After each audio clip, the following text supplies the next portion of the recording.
கொல்லக்குடி காத்ரியா தெருல பைப்பு கூட வந்திருக்கோம் ரூஃபுக்கு. இது பார்த்தீங்கன்னா தெரியும், டிவிலேருந்து ஒரு சப்ளை எடுத்துகிட்டு போயிருக்கோம். அதை எடுத்துகிட்டு போயிட்டு ஜங்ஷன், அங்கே லேடிஸ் ஹாலில் ஒரு ஜங்ஷன் போட்டிருக்கோம்.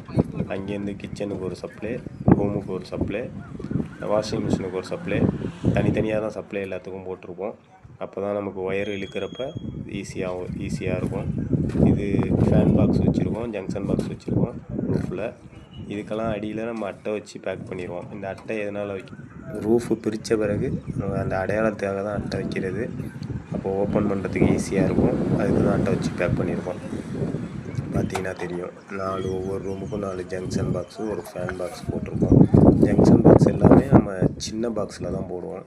பெருசு ஸ்பாட்லைட் பாக்ஸு போட்டோம் அப்படின்னா மழை தண்ணி லீக் ஆகும். அதனால் அது போடுறதில்ல. வீட்டுக்காரங்க கேமராவுக்கு வேணும் அப்படின்னு கேட்டதுனால கேமராவுக்கு பைப்பு போட்டிருக்கோம். பார்த்தீங்கன்னா தெரியும், இது கேமரா பைப்பு தான். கேமராவுக்கு பைப் போட்டு எல்லாத்துக்கும் நம்ம இப்போ ரூஃப்லேயே கேமராக்கெலாம் பைப் லைன் போடுறதுனால நம்ம அவுட்டரில் அடிக்க வேண்டிய தேவை இல்லாமல் போயிடும். எல்லாமே கன்சல்ட்டிலே வந்துடும். பார்க்க நீட்டாகவும் இருக்கும். உங்களுக்கு இப்போ பார்த்திங்கன்னா அதே போல் ஒய்ஃபைக்கு ஒரு பைப் லைனை போட்டு கொண்டு போய் அவுட்டரில் விட்ருவோம். டிவிக்கு கேட்டிருக்காங்க, டிவி கேபிளுக்கு அதையும் அவுட்டரில் பைப்பு போட்டு விட்ருவோம். எல்லாமே கன்சல்ட்டிலே வந்துடும்.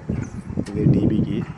இப்போ பார்த்திங்கன்னா ஃப்ரண்ட்டில் மட்டும் கொஞ்சம் கட்ட வேண்டியது இருக்குது. அது கட்டிக்கிட்டு இருக்காங்க. வேலை முடிஞ்சிச்சு. உங்களுக்கு காங்கிரீட்டுக்கு போட போகிறாங்க.